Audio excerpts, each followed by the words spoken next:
¿sí? Así que no te asombres, pero quiero que sepan que es importante que se hable esto de parte de un pastorado. ¿Por qué? Porque la religión y el legalismo han generado que el sexo sea un tabú, algo que no se toca. Y a veces pensamos que sexo nada más es cópula o relaciones sexuales. No, sexo es la definición de una personalidad. Dios creó al hombre en dos sexos, varón y hembra, y es una personalidad, ¿sí? Vamos por favor al Evangelio de Juan. Primero voy a explicar algunas cosas. Capítulo 14, verso 23. Yo quiero que sepas algo y voy a iniciar con esto aunque se vaya a escuchar de una forma sencilla, ¿sí? Dios desde que diseñó al hombre, lo diseñó basándose en el modelo de él mismo, ¿sí? En Génesis 1, 26, no vayan para allá, ustedes lo anotan, nada más anótenlo. Dice, hagamos al hombre a nuestra imagen conforme a nuestra semejanza. El hombre fue diseñado para hacer lo mismo que Dios, pero en comunión con Él. ¿Me explico? El hombre fue diseñado para ser Dios, igual que Dios. Digo, si yo tengo una llave y le saco una copia, ¿para qué sirve la copia? Lo mismo.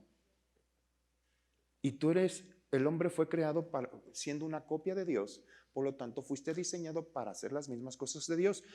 ¿Pero qué diferencia? Dios es Dios por sí mismo, pero el hombre puede hacer las cosas de Dios a través de la presencia de Dios.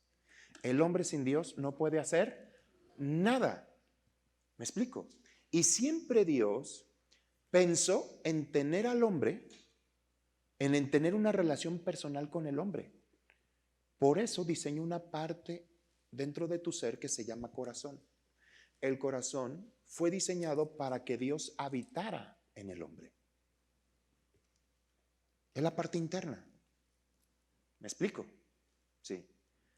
Cuando el hombre no tiene relación con Dios, es por eso que siente vacíos y los trata de llenar de diferentes maneras. Algunos con drogas, otros con trabajo. Hay muchas maneras, hobbies, etcétera, sexo, porque se siente vacío. ¿Por qué? Porque el hombre desde su interior tiene una necesidad de Dios. Aunque lleguen a decir yo no, todos tienen necesidad de Dios. Pero la Biblia dice que Dios es un ser respetuoso y que Él quiere entrar en tu corazón. No toda la gente tiene a Dios en su corazón. ¿Por qué? Porque Dios no puede violar tu libertad de decisión. Él necesita que tú le abras la puerta de tu corazón para que Él entre. Y esto es a través del día que tú escuchaste a Jesús y te dijeron, ¿quieres recibir a Jesús? Y haces la confesión de fe. A veces los invitamos aquí adelante, a veces es allá, etcétera, etcétera. ¿Me estoy explicando? Y vamos a empezar con eso. ¿Por qué? Porque quiero que entiendas que Dios te diseñó para que tú fueras su casa, su templo. A veces pensamos que los edificios hechos por manos humanas son el templo de Dios. No, el verdadero templo de Dios es tu cuerpo, tu ser. Entonces, imagínate con qué gozo yo tengo, por qué tengo tanta seguridad que donde quiera que esté no me va a pasar nada. ¿Por qué? Yo soy su casa. Él habita aquí. Es que ¿dónde está Dios? Tengo que orar fuerte. Aquí está. La distancia es bien pequeña. ¿Me explico? Él y yo somos uno. Dilo conmigo, Dios y yo somos uno. Hay gente que no tiene esa convicción. Hay gente que dice, no sé si Dios estará conmigo o qué, etcétera. No, Dios está conmigo. ¿Por qué lo dice? Vamos, capítulo 14, versículo 23. ¿Ya lo tienen? Fíjate lo que dice la palabra del Señor. Respondió Jesús y les dijo, el que me ama, mi palabra ¿qué? Guardará. Y mi Padre le amará. ¿Y qué dice? Y vendremos a Él. ¿Y qué más? Y haremos morada con Él. Oh, el día que tú dices, yo acepto esta palabra, el Dios Todopoderoso viene a habitar dentro de tu corazón. Y a partir de ahí te vuelve su casa, su templo. ¿Sí? Vamos, por favor, al libro de 1 Corintios, capítulo 6.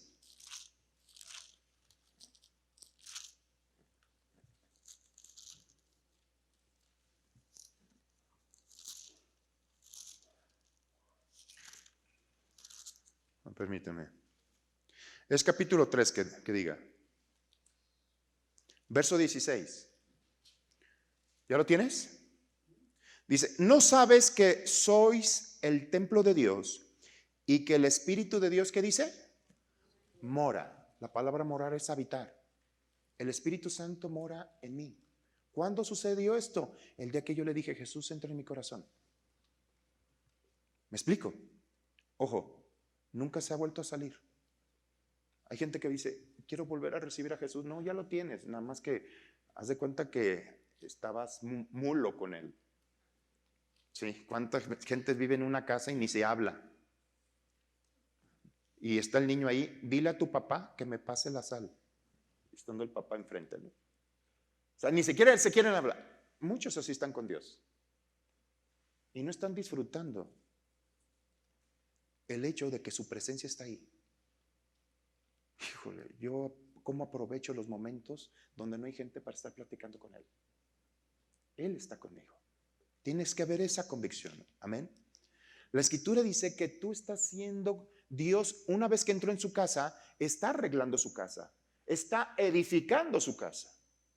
Ve por favor al libro de Efesios, un poquito adelante. Y yo sé que esto, ¿qué tiene que ver con sanidad interior? Ahorita vas a aprender. Efesios capítulo 2, versículo 22 dice, en quien tú también eres juntamente edificado para morada de Dios. ¿En quién? En el Espíritu. El Espíritu de Dios está morando en ti, tú estás siendo edificado, está siendo construido. Ahora bien, Él a su casa también la limpia. Y algo que está haciendo es limpiar de toda contaminación su casa. Cuando tú llegas a una casa, aunque esté nueva, construida, antes de meter los muebles, ¿qué haces? Hay que limpiar. Sí, hay que limpiar. Se limpia. Ahora bien, espiritualmente Dios está limpiando su casa. ¿Por qué? Porque a través del tiempo tú has permitido que entre contaminación a tu casa.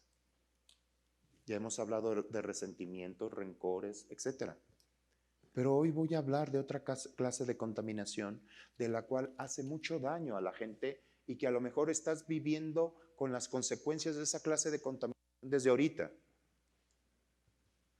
Voy a hablar de la contaminación sexual. Sí. Y esto es algo muy importante. Tu cuerpo es el templo de Dios. Y lo que quiere hacer el diablo es denigrar ese templo, ensuciarlo. El enemigo lo que quiere es de que ese templo esté deteriorado, esté con resentimientos, etc.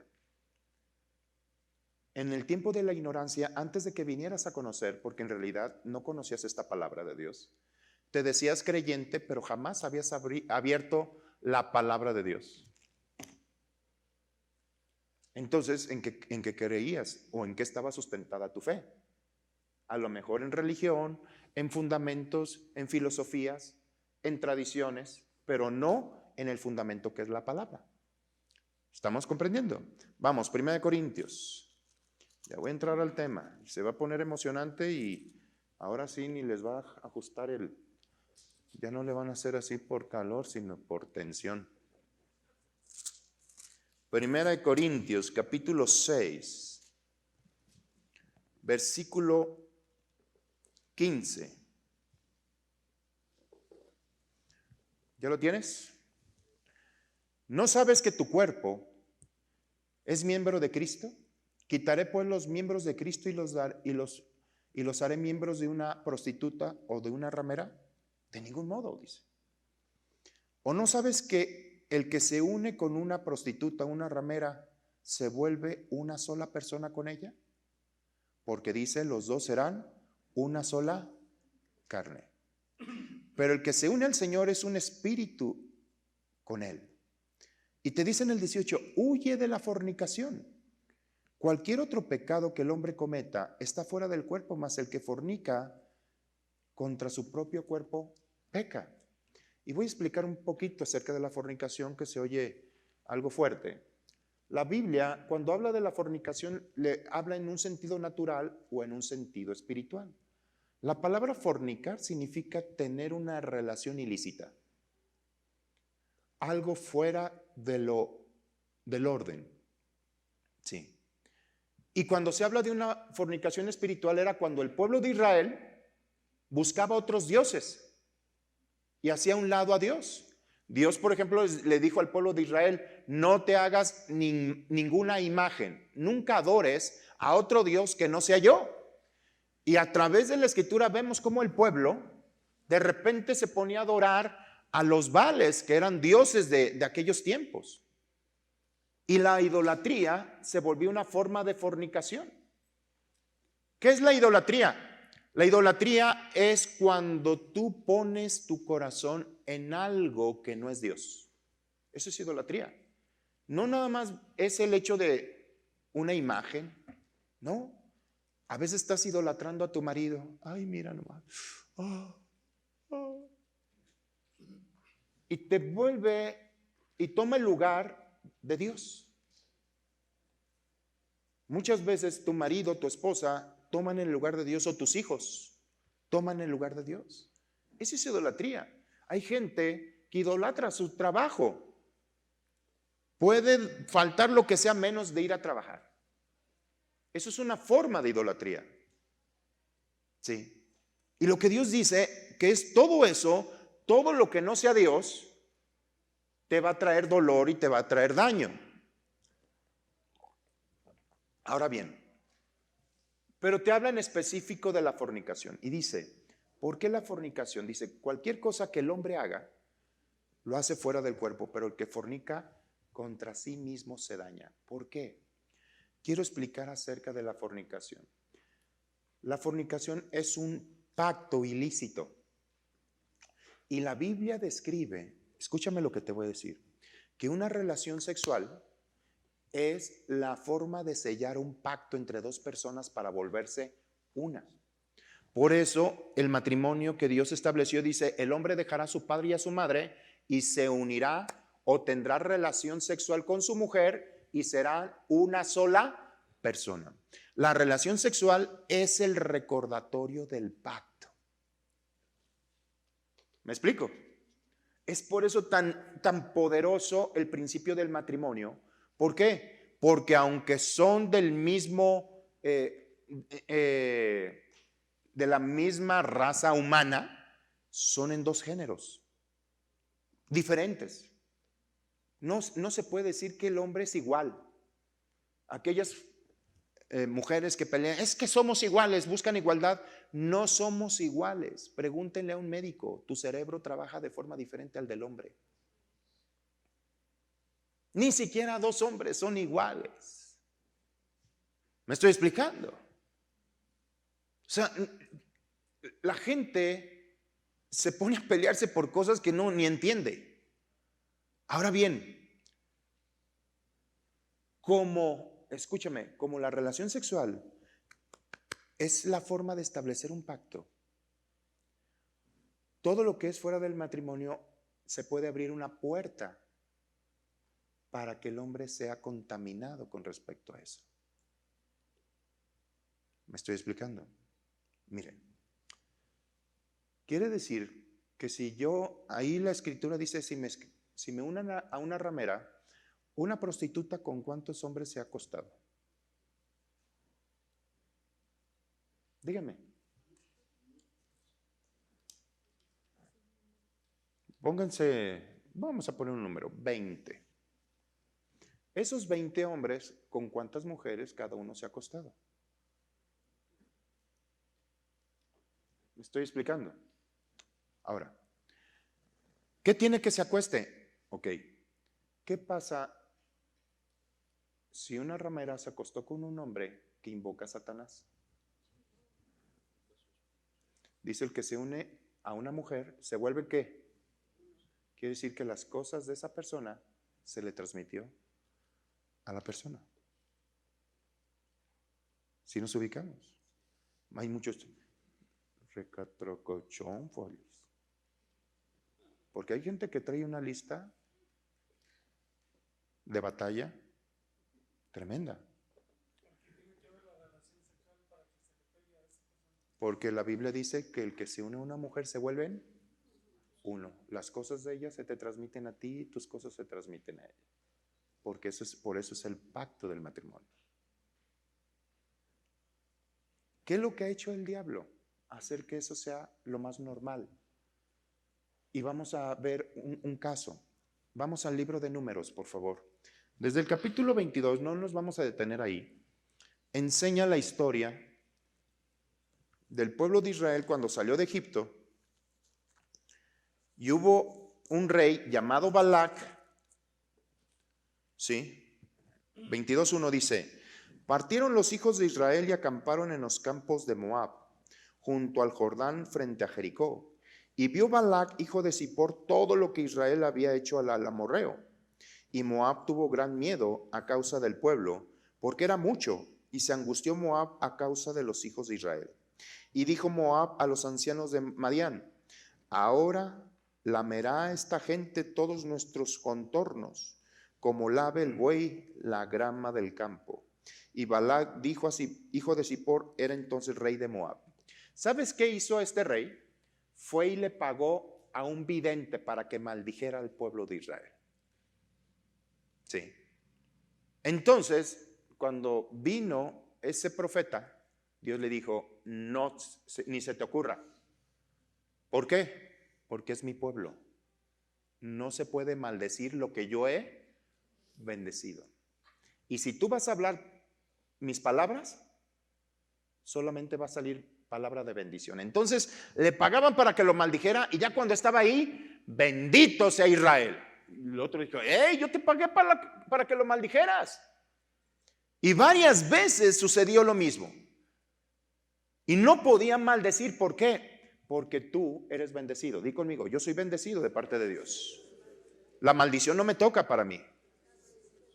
La Biblia dice que Él te ha puesto un muro fortificado de amor, salvación por muro y antemuro. Contra ti no puede haber hechicería ni brujería, ni nada de eso. Entonces Balac le dijo: oye, ya te pagué mucho dinero para que lo maldijeras, pero al final lo bendices. Y Balaam le dijo: no puedo maldecir lo que Dios ha bendecido, pero te puedo dar un consejo perverso. Dijo: ¿cuál es ese consejo? Haz que tus hijas tengan relaciones sexuales con ellos. Pásale la maldición a través de las relaciones sexuales. Fíjense lo que dice en Apocalipsis acerca de Balaam. Vamos a Apocalipsis capítulo 2. Les recuerdo que el venir aquí es una escuela, ¿sí? Tráete un cuaderno, apunta, para que ya en tu casa vuelvas a sacar los apuntes y cheques: ah, mira, esto y esto. Y mientras más estás jugando o maniobrando la palabra de Dios, te vas a hacer más hábil. Amén. Sí. Capítulo 2, verso 14. Dios hablando a la iglesia de Pérgamo dice: pero tengo unas pocas cosas contra ti, que tienes ahí a los que retienen la doctrina de Balaam, que enseñaba a Balac a poner tropiezo ante los hijos de Israel, a comer de cosas sacrificadas a los ídolos y a cometer ¿qué? ¿Cuál era el mal consejo? Que coman cosas contaminadas. No para que te dé chorrillo. ¿Qué es comer? Enseñarte doctrinas falsas. Meterte psicología. Meterte superación personal.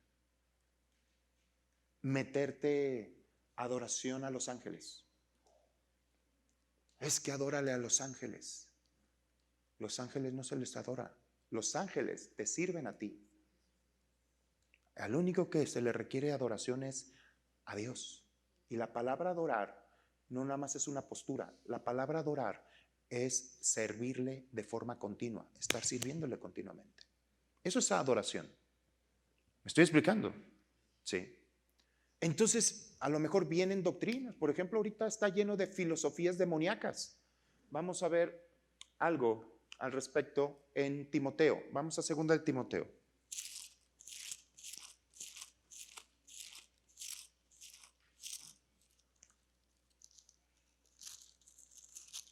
Digo, es 1 de Timoteo, capítulo 4, verso 1. ¿Cómo están? ¿Bien? ¿Ya lo tienen? Dice así. Pero el Espíritu dice claramente que en los últimos tiempos, estos son los últimos tiempos, algunos negarán la fe o apostatarán de la fe, ¿escuchando a qué? Espíritus engañadores. ¿Y a qué más?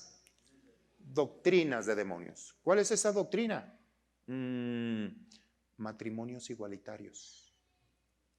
Son doctrinas de demonios. En realidad quieren desacreditar el matrimonio que fue instituido por Dios. Ahí te va otro. ¿Sí? Todos somos iguales. Como si fuéramos fabricantes de un solo modelo, quitándole la personalidad a la gente. Dice que estos son los últimos tiempos y te enseñan a comer eso. Y luego hay, como es un espíritu, en las escuelas, en las secundarias, ¿sí? Mi hija me dice, no, papá, es que en la secundaria, si vieras, es una moda tener novia a las mujeres. Ya no son lesbianas, solamente es por la anécdota. Si nos ubicamos, o sea, es una doctrina, es una enseñanza espiritual. La mejor manera de generar una mentira es que una generación acepte esa mentira. Las siguientes generaciones lo van a ver como forma normal. Tú pregúntale a tus abuelitos si se ve bien, correcto, el que 2 niñas o 2 niños se casen.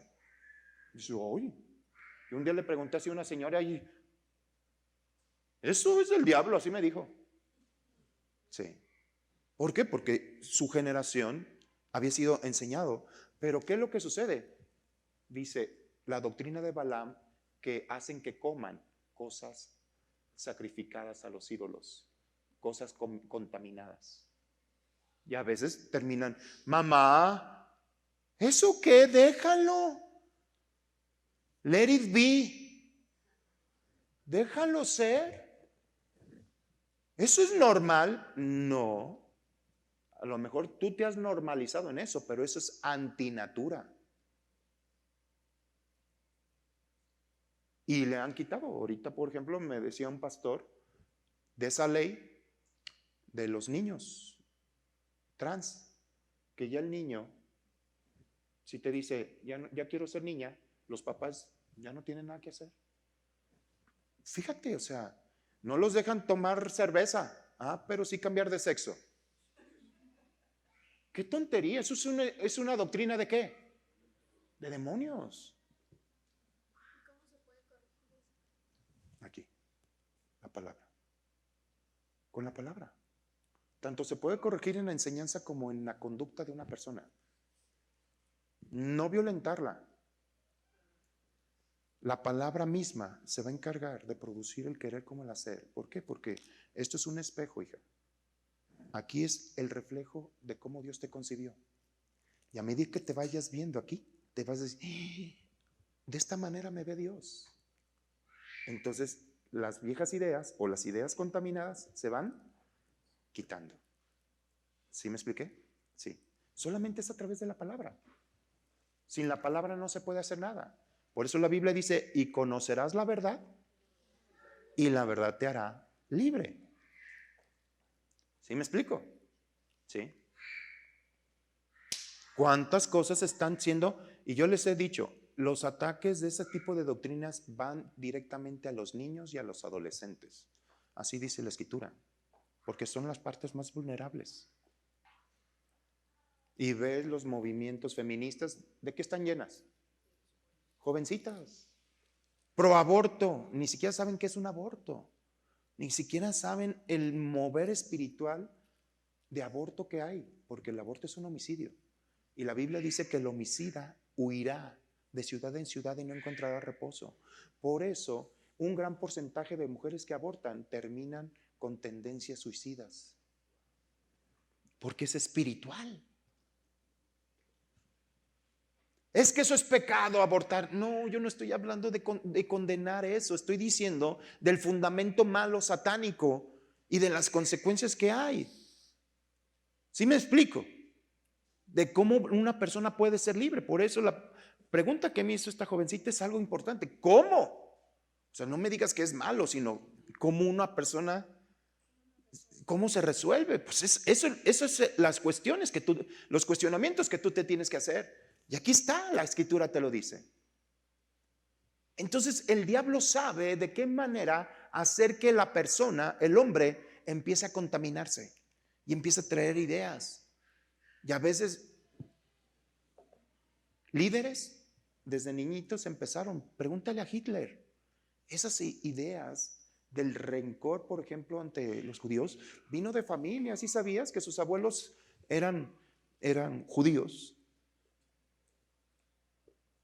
Y desde la niñez empiezan a adquirir información. Por eso yo te estoy diciendo que no me dejes de traer a los niños. Si tú te quieres quedar en tu casa, mándamelos en un Uber. Pero que tus hijos vengan a escuchar la palabra de Dios, porque los vas a librar de muerte. Y tú vas a vivir tranquilo, porque si corriges al niño en su camino, aunque fuera viejo, jamás se apartará de él. ¿Me estoy explicando? Porque la palabra de Dios así es. Jesús se indignó cuando no le traían a los niños.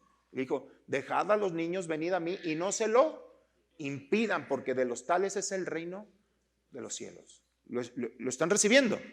Amén. ¿Sí? Ahora bien,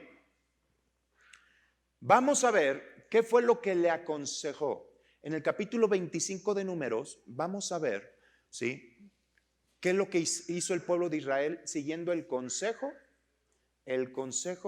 del profeta. 25:1.